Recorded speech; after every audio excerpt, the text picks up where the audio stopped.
Deism was the reigning religious paradigm of the 19th century, and it's the idea that God is a clockmaker, and that God made the universe and wound it up like a clock and went away. And what irked Darwin and Lyell and those people was the idea that the universe has a purpose. You see, they thought that if it has a purpose, this somehow means there is a God, and they weren't up for that. They were trying to build rational science into a tool for understanding nature. I think we have grown beyond that, and it's foolish to wear those tight 19th century high-button shoes. We can believe that the universe is following an organizational vector. We can believe that the universe is under the influence of a strange attractor. We can believe that the universe is pulled toward a future denouement, as well as pushed by the unfolding of causal necessity. We can believe all of that without evoking the 19th century concept of God. Now, why do I spend so much time on this? And, what's so great about all this? Here's what's so great about all this. If you will join me in this belief that the universe works as I have described, it's an engine for the generation of complexity, and it preserves complexity, and it builds on complexity to ever higher levels. If you entertain this, guess what happens? It's like a light comes on the human condition. Who are we in my story? Well, first let me tell you, who are we in science's story? We are nobody. We are lucky to be here. We are a cosmic accident. We exist on an ordinary star at the edge of a typical galaxy in an ordinary part of space and time. And essentially, our existence is without meaning, or you have to perform one of those existential pâté douxes where you confer meaning, or one of these postmodern soft shoes.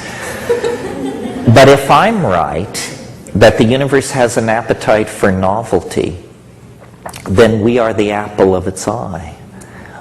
Suddenly, cosmic purpose is restored to us. We left the center of the cosmic stage in the 13th century and haven't been back since. But this idea says, no, people matter.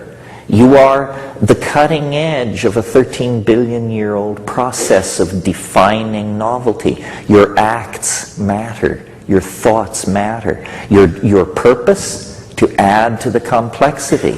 Your enemy, disorder, entropy, stupidity, and tastelessness. And so suddenly then, you have a morality, you have an ethical arrow, you have contextualization in the processes of nature, you have meaning, you have authenticity, you have hope, you have the cancellation of existentialism and positivism and all that late 20th century crapola that people used to entertain back in the old days.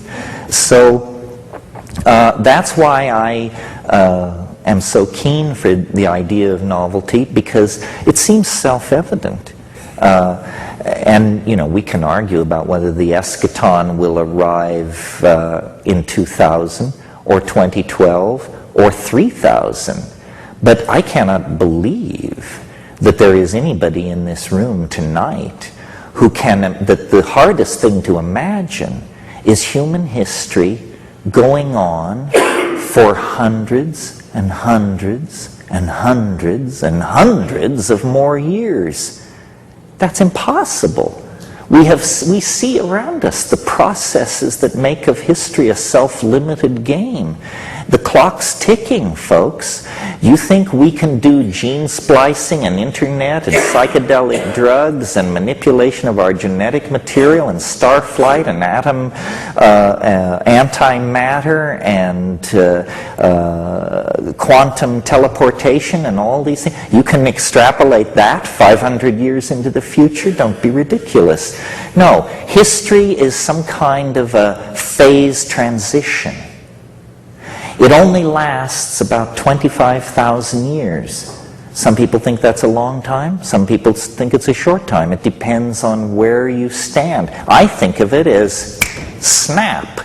You know, one moment you're hunting ungulates on the plains of Africa, and the next moment you're hurling a gold ytterbium superconducting extrastellar device toward Alpha Centauri with all of mankind aboard in virtual space being run as a simulation in circuitry. You know? It's just first one thing, then the other thing.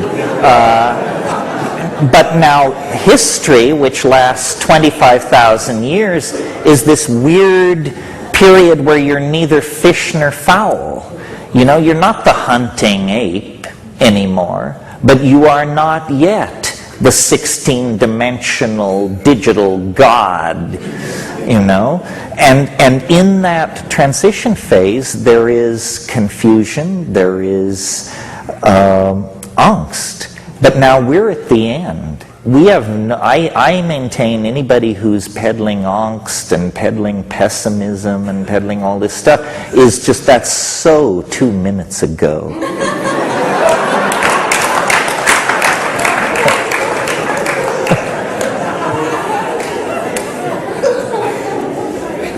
Question.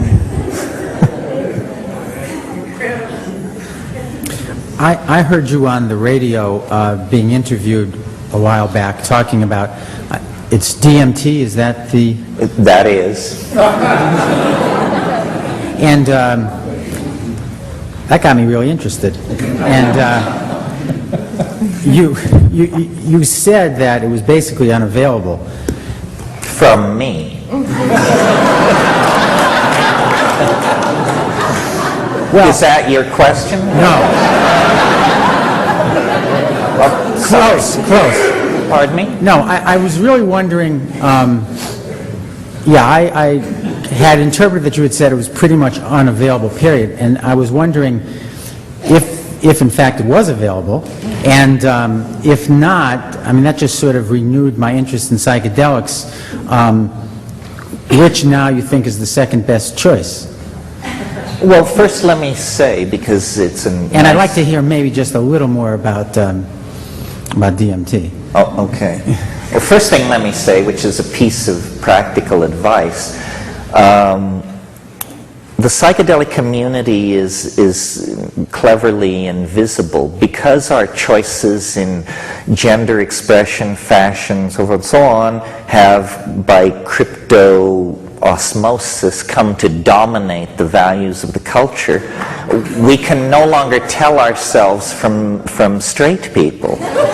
So the only opportunity where we really come out of the woodwork is a thing like this. But then, of course, there's a tendency to fall into old think, and everybody focus on the alpha male Spielmeister at the front of the room. So let me point out to you, I'm going home to Hawaii tomorrow morning, but this is your community. This is your community. And whatever it is that you think you need, there are a dozen people in this room who can help you out. And I am not one of them, because I have a different assignment. But look around, and of course, be careful. But after all, this is about consciousness, right? I mean, if you're not conscious enough to conduct that social transaction without flubbing it up. That's probably God's way of telling you shouldn't be proceeding toward high doses anyway. Yeah. Oh, you wanted me to say more about it. The black and red poncho. The man in the black and red poncho.